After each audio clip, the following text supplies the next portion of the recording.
just love anything blood orange. Welcome back to Everything on the Table, my monthly themed dinner party series where I take you along the whole hosting process, the planning, the decorating, the cooking, and of course the actual hosting. Now we have finally made it to summer entertaining season, and where I live, there's only 3 months of the year where you can actually host outdoors, so I always feel like I really want to make these count. And this month we have a bit of an extra special edition because normally I am only hosting my close personal friends and family at these gatherings, but this month I am hosting various editors from different food and lifestyle magazines, and there is a chance that this dinner party might actually get featured in one of them. As a reminder, I am not a professionally trained chef. I've never even cooked for people that I don't know, let alone people in the industry, so needless to say, the stakes for this dinner party are very high because it literally needs to be magazine worthy. And speaking of magazines, I literally collect vintage Martha Stewart living magazines from the early 2000s and the 90s. And this is really the vibe that I am trying to channel here. Seasonal, elevated, but still have that like homey and coziness. So in terms of the actual theme this month, I decided to get inspired by one of my favorite places to visit in summer,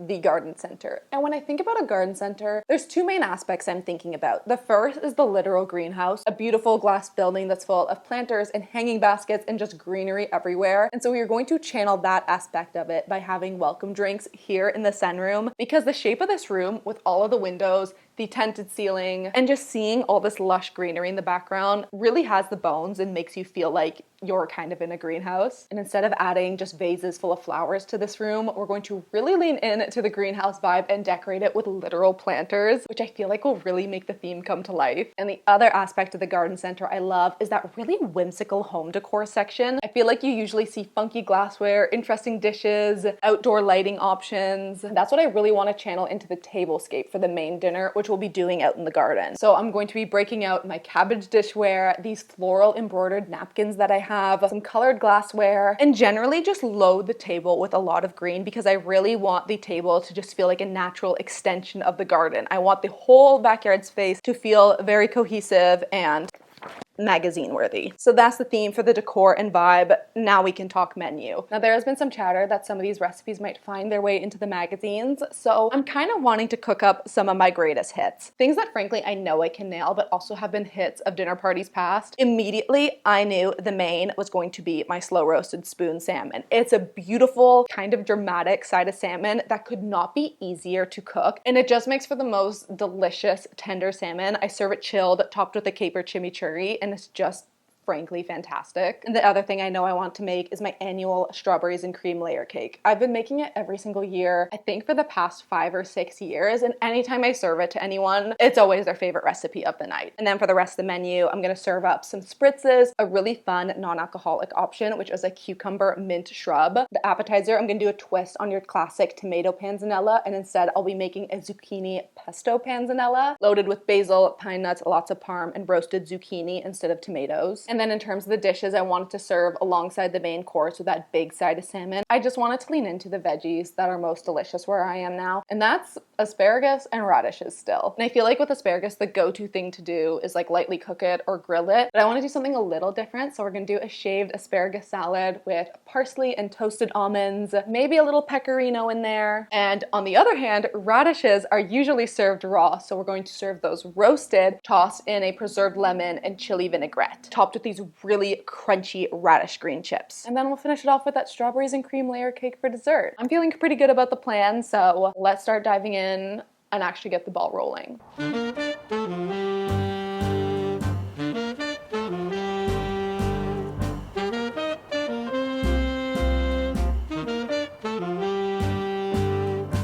Also look, these are all my heirloom tomato plants.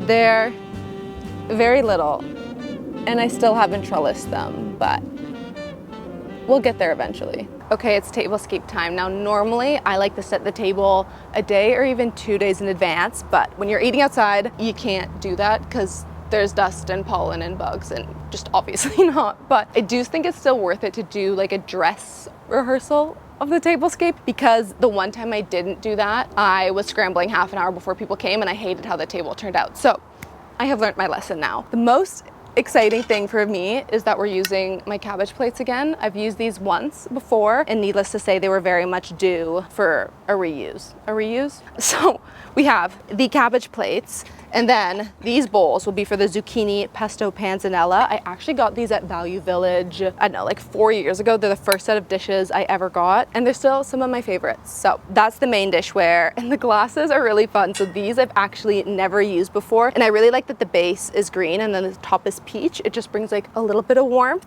And then the same water glasses that I use every single time, but the best part is that these have a fluted edge, which matches kind of the fluted vibe of the cabbage plates. Oh, and also we're doing these really sweet little napkins, and they each have different flowers embroidered on them. They're actually part of a set that has a purple one and a blue one as well, but I wanted to keep the color palette a little more consistent, so I just pulled out the greens, the yellows, and the pinks. Speaking of flowers, we're going to do the cabbage pitchers as our vases instead of like water pitchers, because I feel like if you put a bunch of peonies in this and they're kind of droopy and almost sad, not sad, but like, you know, droopy and dramatic, I think that will look really pretty. So let's try and see how it looks.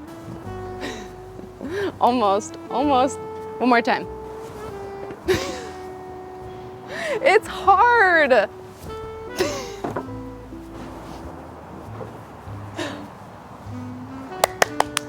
That counts. Okay, so the biggest question is, what placemat are we thinking? Because I feel like this is automatically too much, right? Between like the stripe, the gingham, the cabbage, that feels like a lot. Yeah, I think it contrasts the stripe too much. Yeah.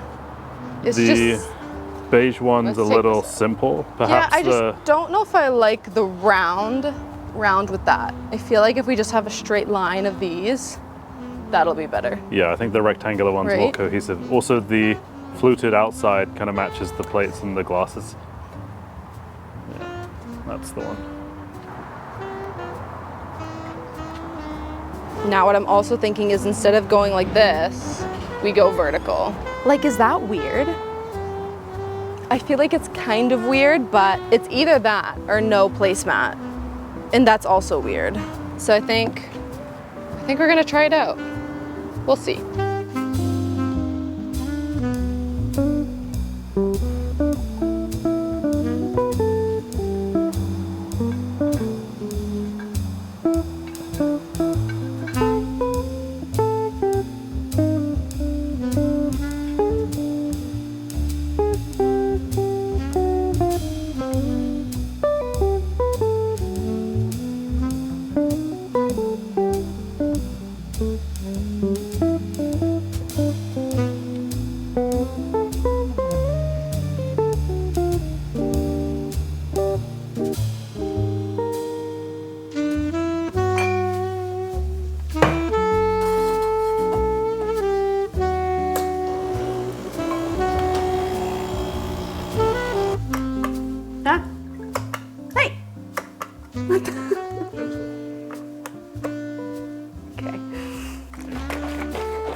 Can never find it. There we go.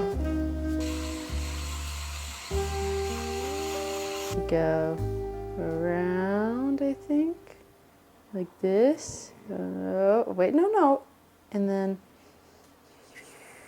It's beautiful. Okay, shall I do a turn? I wouldn't film this. Why are you filming it? You can't use that. I blame the foam. I got perfect crema. Perfect. Foam just came out all bubbly and gross. Cheers. Cheers. Okay, good morning. It's dinner party eve. I think this is gonna be an interesting one because if you know anything about me and hosting, you know my number one rule is to prep as many things in advance as possible. But for some reason, I decided to curate a menu where I can barely prep anything in advance for this one. And the tablescape, I also can't send in advance because we're eating outside.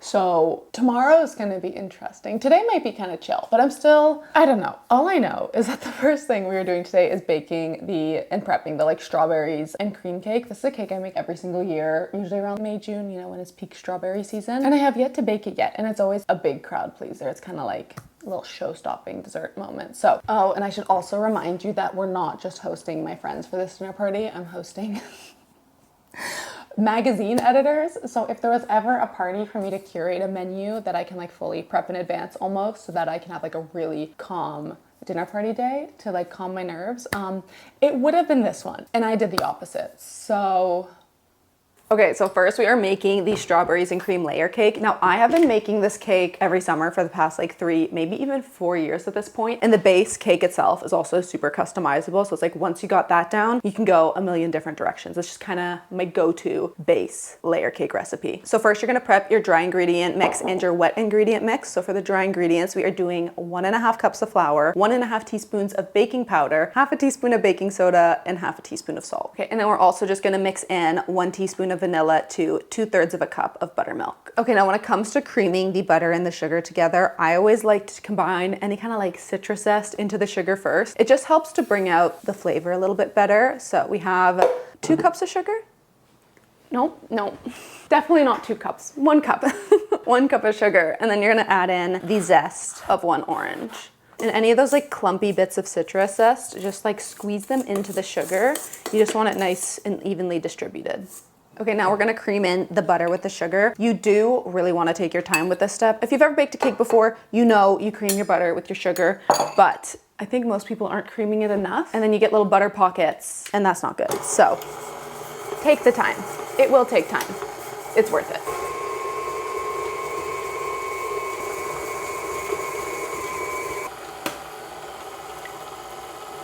That was impressive. That was the most accurate you've ever been. Don't jinx me, don't jinx me.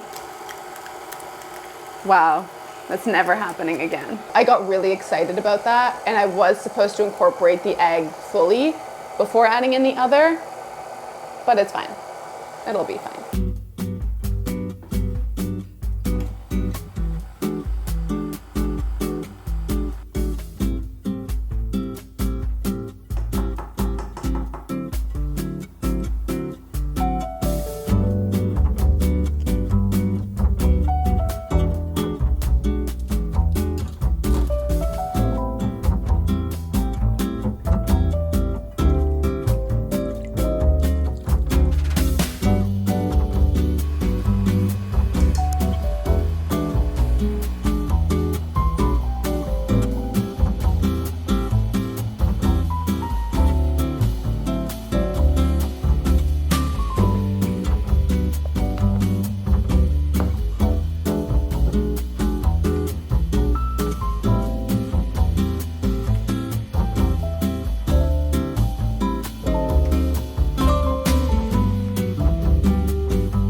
Okay, now we're gonna do the prep for the roasted radishes. We're gonna roast these tomorrow, but we can still do the vast majority of the prep today. I really like, if I can, to find like these funky breakfast radishes instead of just your typical round ones. I just like the weirdness of all the shapes. I don't know, I think it makes it more fun. And the other thing you wanna look for is ideally you find radishes with really nice green tops because these are edible. So we're gonna roast these and these on different sheet trays. And then we'll have like the radishes become like really roasted, but they're like very, very juicy almost. And then these become like radish green chips that we're gonna top it with after. And then we're gonna toss it all in a preserved lemon and chili kind of vinaigrette. Depending on the radishes you get, they can usually be very, very sandy. So I like to separate the tops right from the beginning, wash those separately, and then dry them really well with a salad spinner. And then to store them, I honestly find a Ziploc bag with a piece of paper towel is how you're gonna keep everything as fresh and as crisp as possible. Okay, and the only prep to do with the radishes is scrub them really well, because again, radishes can be quite dirty. Trim the tops and then just cut them in half.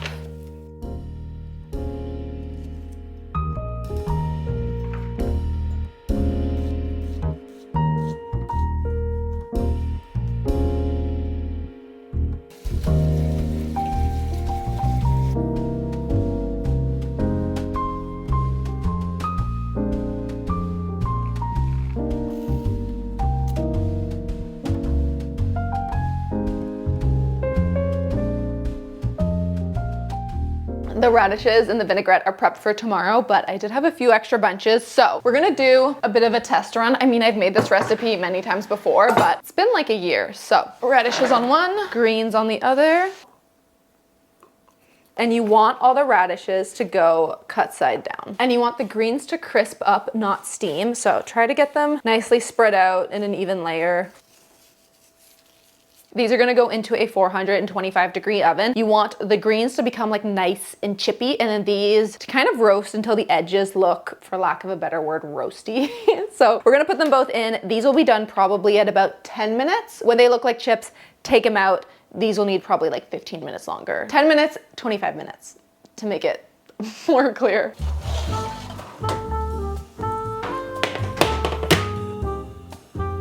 Okay, so you see how after 10 minutes, it's like little radish top chips. They're good.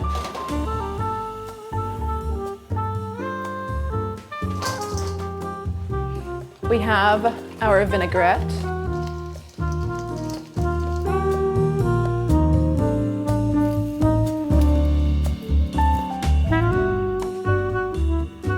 Okay, we just got the delivery of spirits in because I really initially wanted to do white Negronis, but apparently Sue's, which is a key ingredient in the white Negroni, is very difficult to find where I live. So I picked some different aperitifs and we're gonna just do little aperitif spritzes. Aperitif, or is it digestive? I don't know. I think it's an aperitif. It's like in the same vein as Aperol or Campari, but different. So we have, oh, actually I lied. I got vermouth to make a vermouth spritz, and then this Berto Aperitivo. I was initially wanting something that wasn't as like dark red as Campari is, or as aggressively orange as Aperol is. So that's why I went with this. It's not very different in color, frankly, but I am excited to try it. I think it's supposed to be fragrant liquor made with infusions of citrus, roots, and herbs. It shows citrusy notes joined with soft, bitter tones. It's Italian, so it should be good, right? Okay, before we keep cooking, we have to head out and run a few errands. I need to pick up the side of salmon, get the flowers, and then get some batteries. Because we have these little, I don't know, like outdoor lanterns. Have like fake little candles in them, and those need batteries. So batteries, fish, and flowers. It is also the gloomiest, most depressing day. Which better clear up before the party tomorrow. Oh my gosh, we have raindrops on the camera lens.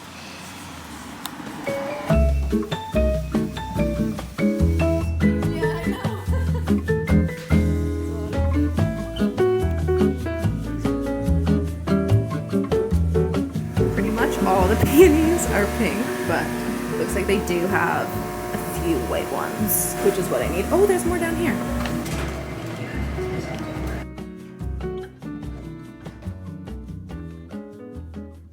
Okay, well, I didn't really film because it was downpouring rain. Well, it still is, but we got all our flowers for the party.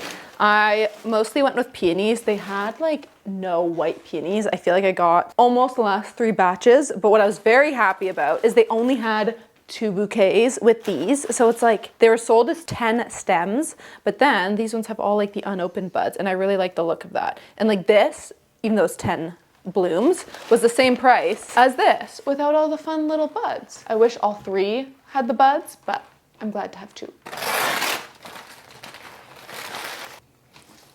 I'm not arranging them right now. We're just getting them in water. They smell really nice.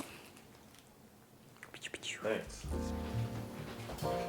Just put it here among the chaos. I can't get over how dark it is. It feels like it's like 9 p.m. Better dry up for tomorrow because I don't really have a contingency plan. Like we could do dinner in here, but very much not the vibe. So.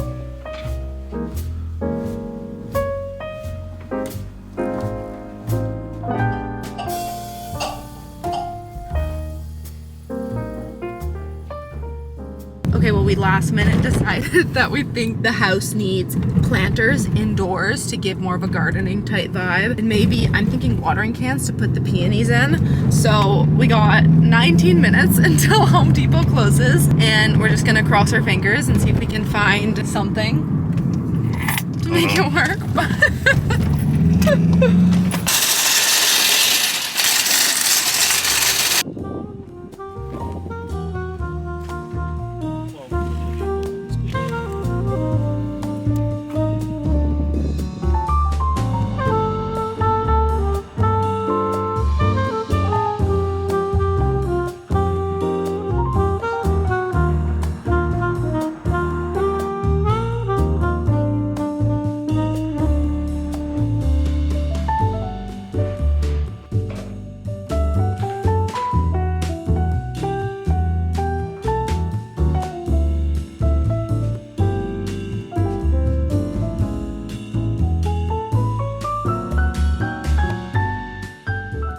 So bad.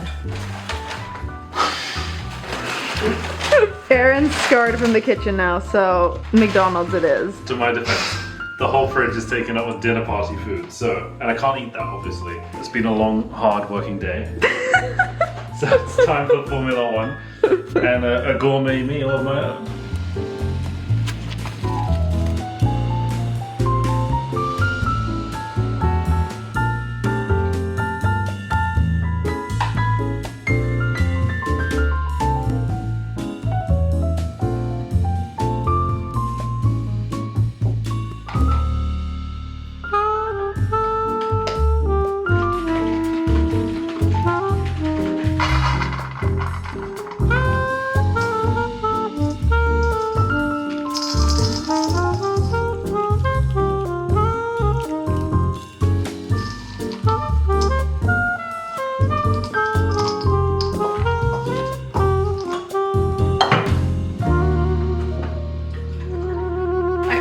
My mint ice for my iced coffee. Not ideal because I don't want to use these up, but also I don't want mint coffee. It's fine.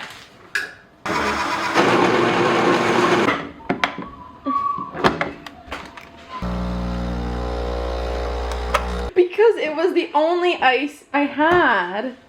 So That's questionable. it gets the job done. I guess if you just brushed your teeth, it'll taste kind of like that. Okay, good morning. Welcome to dinner party day. We do have quite a busy one. I have been up since 6 a.m. I made the grain salad this morning and then did a little bit of tidying. So we're ready to do the main bulk of the cooking. Okay, so right now I'm prepping the asparagus salad. Asparagus is the kind of thing that personally I will not ever really want to cook in advance. I find that leftover asparagus is always just like, I don't know, kind of stinky and gross. So you do want to cook it fresh, but that doesn't mean that we can't do most of the prep in advance. I'm just snapping off all those woody ends and then we're gonna cut it, trim it so that right before the party, all we have to do is blanch it. And I say blanch, but what I actually do is I just put it in like a baking dish and I just pour boiling water on it and a very generous pinch of salt. This is how my mom always like lightly cooked vegetables. Not always, but she would do this with green beans a lot. But by doing it in a baking dish, putting your veg and then just putting boiling water on top of it, it kind of like very gently cooks and it never overcooks, which is what I like. Like it always ends up being just that perfect amount of tenderness with still some nice like bite to it. But after we're done trimming these, then we're also going to slice them because we're doing more of an asparagus salad. And I should probably tell you what else is going in the salad. It's just like lightly dressed asparagus with olive oil, vinegar, big leaves of parsley, toasted almonds, and then big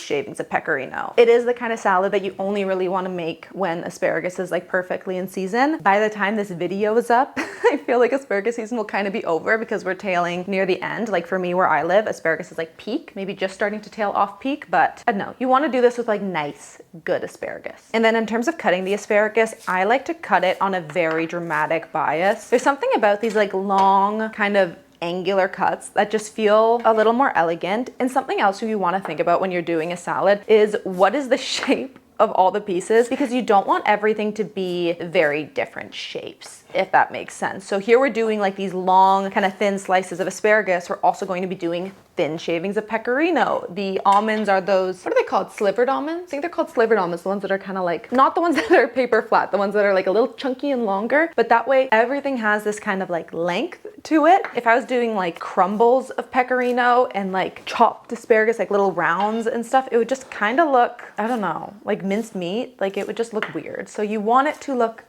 elegant. When you're cutting asparagus like this, it's more dramatic of an angle than you would think. Like you're cutting it basically like that, like at 1 o'clock. Like you're almost cutting it parallel to how long it is, but just at like an ever so slight angle. And that's how you get those really like nice, dramatic, long slices. When it comes to getting like these nice, long, thin slices of cheese, I'm a big fan of using my mandolin. The mandolin is probably, it's up there with the microplane. Like it's one of my most used favorite tools. Like you just can get these beautiful, like really nice thin shavings. If you don't have a mandolin, you can definitely use just like a regular veggie peeler, but this just makes it a little easier to get nice, even, large planks. And with the almonds, I like to toast them dry just to get them nice and toasted, for lack of a better word. And then once they get there, I don't know, after 5, 6 minutes, we'll drizzle a little bit of olive oil and do a little bit of flaky salt and just finish like with I guess a little bit of a light fry. And that just gets them nicely salted as well. And just adding that bit of oil is just gonna help all that salt stick so that the nuts themselves are seasoned as well.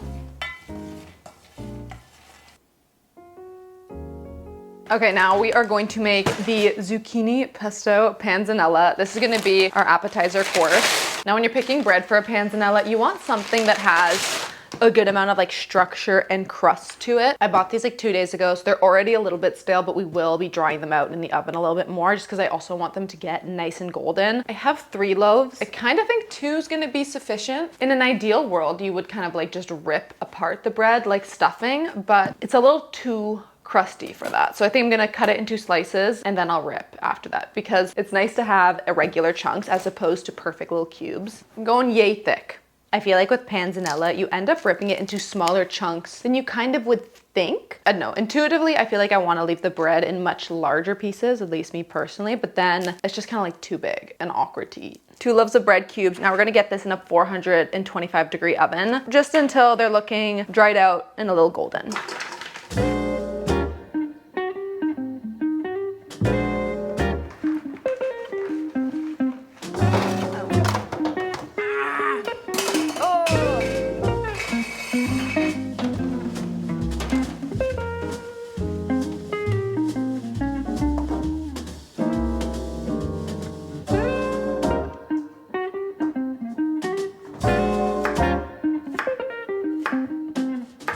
With the zucchini, instead of cutting it into rounds, I kind of like to cut it into kind of these triangles like this. Because remember what I said about you want with the asparagus, like you want things to be kind of similar shapes. When I think about the bread and like how that's all irregular in shape and I don't know, this feels more similar in vibe to the bread shape. Again, I feel like cutting things on an angle just makes it look a little fancier.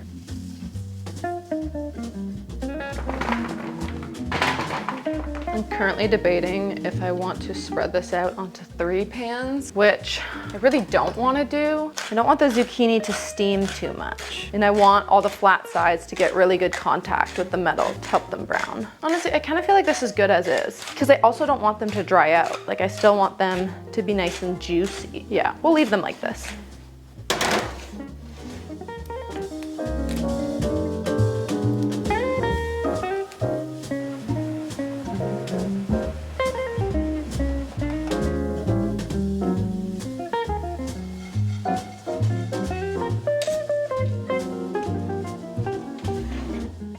Okay, it took us a second, but we finally have all the components for our zucchini pesto panzanella ready to go. The idea is kind of like all the components of a pesto, but not blended into a pesto. So obviously we have the base, which is the roasted zucchini, and then the cubed, dried out, like golden chunks of bread. That's the base for the panzanella. And then all the pesto components, we have our toasted pine nuts, the dressing, which is going to be olive oil, Parmesan, chives, lemon zest, lemon juice, salt, pepper, and then the basil. I did play around with incorporating the basil into the dressing itself, but I actually ended up liking more having just like big torn pieces of basil kind of like dispersed out throughout the panzanella. So let's bring our dressing together.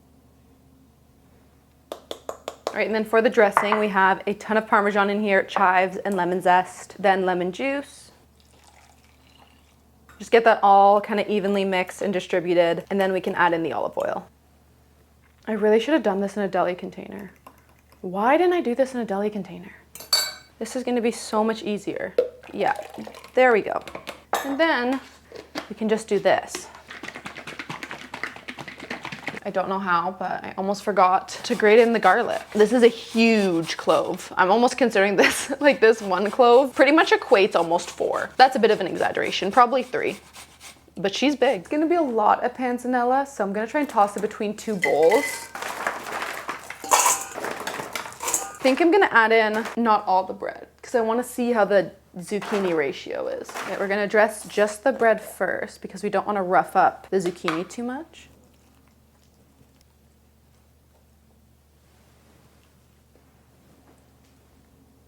Okay, I'm gonna add in half of the pine nuts now, and then the rest I'll add in just before serving along with the basil. Because basil is just so sensitive, frankly. If you put in basil and you put it in the fridge, it's just gonna get like brown and bruised. It's just very finicky. So I'm gonna add in the basil fresh, but otherwise this is good to sit, kind of let the flavors melt together, and then we'll just top it off with basil, parm, and more pine nuts right before serving. Stop, I can't do this right now. Okay, you're good. Not good. Is this crunch time yet? I don't know. I feel like this whole party's been crunch time. Like, I feel like I'm the most frazzled. Okay, we need to make the cake. We need to assemble the cake. I need to put the icing in the bag first. This is the mascarpone whipped cream that we made yesterday. I need a spatula.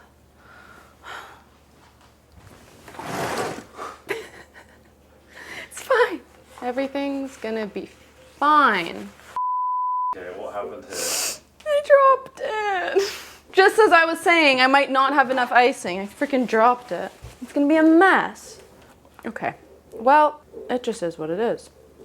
And it's fine. When I do a strawberry cake, what I learned from a baking book is you can pick the 5 biggest strawberries, and these are gonna act kind of like stilts to support the layer so that it doesn't just like smush all the filling out. We're doing a 3-layer cake, so 5 each layer. You're gonna pick your 10 kind of biggest, most similar sized strawberries, and then just trim the bottoms off, and you're gonna try and make them all around the same height.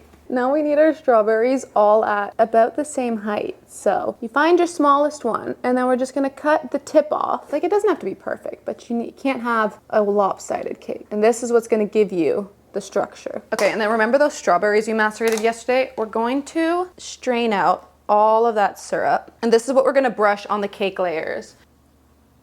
Just a little bit of the stuff down, layer 1. Then you're gonna use a pastry brush and generously get all that syrup on. Not all of it, like a third of it.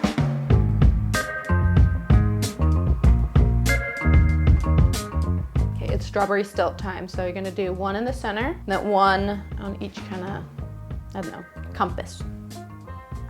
Okay, and then before we go any further, we're actually gonna put on a cake ring, because this just helps to make sure that everything, honestly, at this rate, I don't even assemble a cake if I don't have a cake ring, because otherwise something's just always gonna squish out, at least for me. So cut the acetate paper.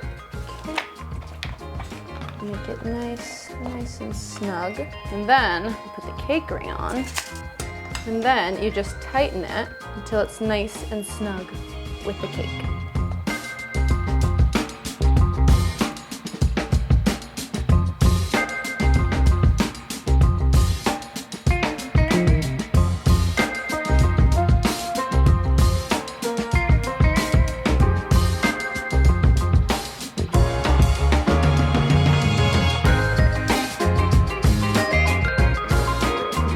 No, it won't spread, it will just seep right through. Yeah, a bit patient, I guess. Sadly. I don't have time for patience! All right, You have battering ahead. I don't care. I need to shower after this. I'm just really concerned about the amount of, this is all I have. This is all I have. Here goes nothing. Oh, No, guys, you have to no, squeeze it. no, I'm gonna have to make another batch of icing. You can do it. No, it's gonna be too pathetic of a layer on top. That looks good. Keep going. No, it doesn't. This is bad. Aaron, you're gonna have to make it. Me? I don't have time for this. I need to make the salmon still. Aaron, you're gonna have to make this icing. I'm not kidding. What are you doing? It's a panic. Every last bit counts. I mean, it's covered, but like I was very generous with the icing on the first layer. So it's gonna be like big, beautiful layer of cake, smaller, and then the top's gonna be like this dinkiest little It can thing. look intentional if it's tiered like that. It just is what it is. Why are you picking the ugliest strawberry? Strawberry? Why are you picking the ugliest strawberry? The centerpiece. Well, what do you think's the prettiest one? Well, one that comes to a fine point. This was the nicest one. I think this is the nicest one. How is that the nicest one? Look at the I green. like the green butthole. This one's better, or this one. Right there. This- That one's nice and perky. Bit of... It looks kind of... I don't like it. It's just these I don't think are pretty enough to put on top, right? They're too juicy.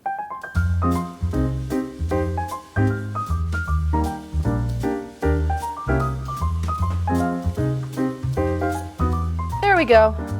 That done. Time for salmon.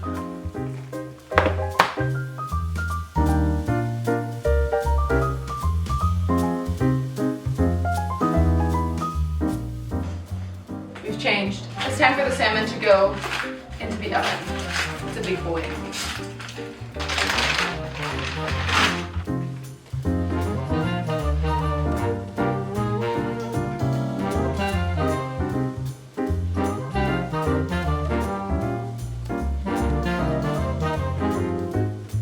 That's it. 300 degrees for 25-ish minutes. The flesh should be just okay, but before any of that like white stuff starts coming out. Hey! What's up? You want salmon? Yeah! Really spends a lot of time feeding.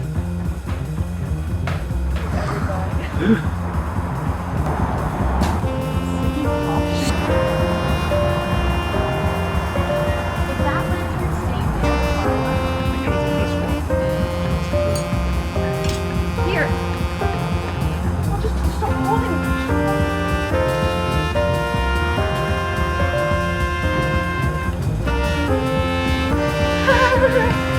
Alright, good enough. Everyone else get your hands in there.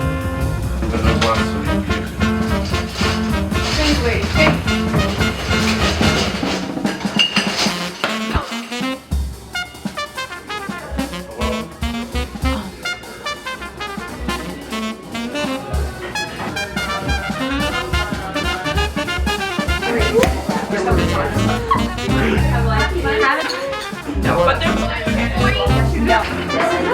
I don't know, I stuck my Why did you stick your tongue out? So yeah, without further ado, let's eat. Woo! And we'll actually, I have to plate first, but like we'll eat soon. Soon.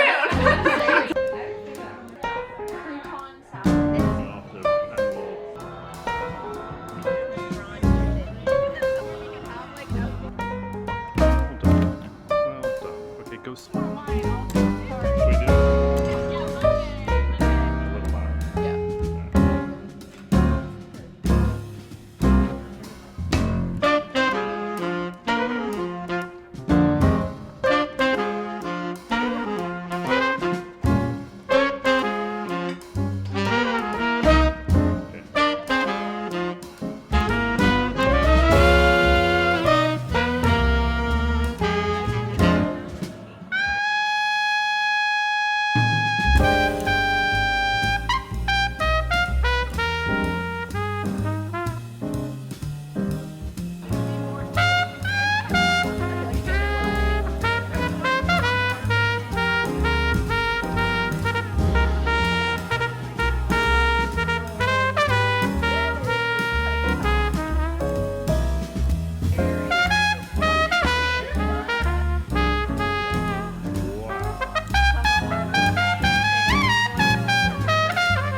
It's very romantic out there. It does, shall we?